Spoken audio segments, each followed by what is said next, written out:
Bal du Moulin de la Galette, or in English, Dance at the Moulin de la Galette, refers to both the location and the activity in this painting. In the 1870s, the Moulin de la Galette was the name of a neighborhood open-air dance hall located next to a windmill, and moulin is French for windmill. This dance hall was located in the Montmartre district in Paris. It's a typical Impressionist work painted in the open air, and when you zoom in at the painting, you will notice that the details are not all that clear. But that is something that we get into in a little bit. Let's first look at what we do see. This open air dance hall was open most days, but this is a Sunday as we see some children present, like a child is playing with her mother on the bottom left. Sunday was the only day of the week that children were allowed at the dance hall. On the table in the foreground sits a 16-year-old model in a striped dress. Her name is Estelle. Her older sister, Jean Samary, stands behind her and is in conversation with the painter Frank Lamy. Renoir used Jean Samary more often as a model for his paintings, such as in The Swing, which is just like this painting on display in the Musée d'Orsay. The dancing women are mainly locals, and the men in this painting are mostly friends of Renoir. For example, the man on the right side on the other side of the table is Georges Rivière, the biographer of Renoir, and the man smoking a pipe on the left is the artist Norbert Gonut, who painted works like this. And behind the seated people in the foreground, the crowd is dancing under the acacia trees. We can see some chandeliers that are hanging in the trees, as well as some lights on a pole on the right.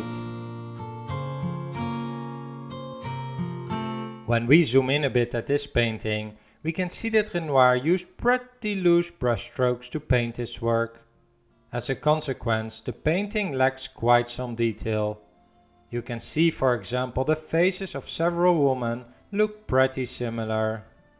On the Impressionist exhibition where this painting was first shown to the public, some people were confused and thought that Renoir did not finish the painting yet.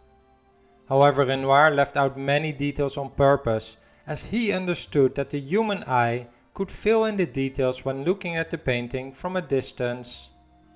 This allowed him to focus on the effects of light and movement and create a bright and happy painting of an entertaining afternoon.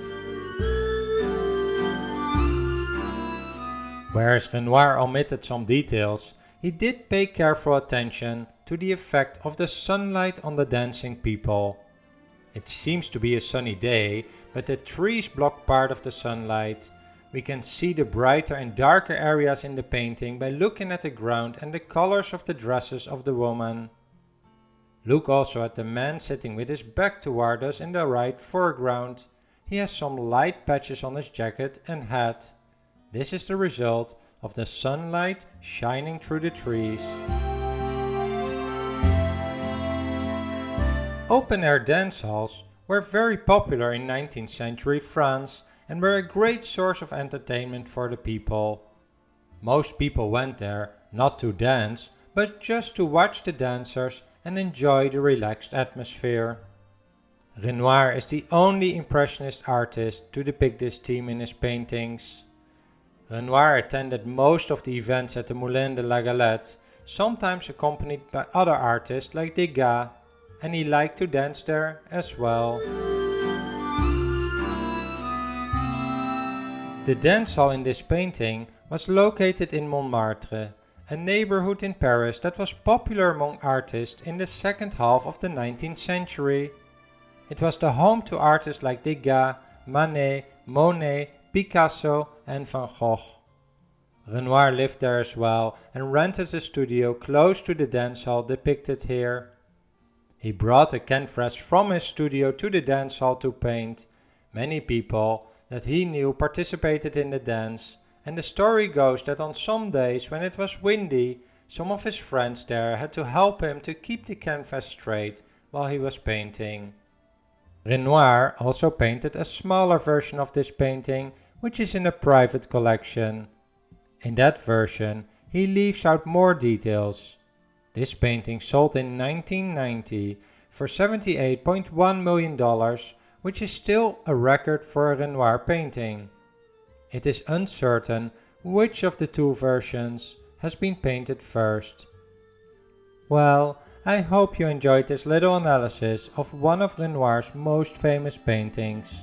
If you did, please hit the like and subscribe buttons below this video, and as always, I love to hear your thoughts about Renoir and this painting in the comment section down below.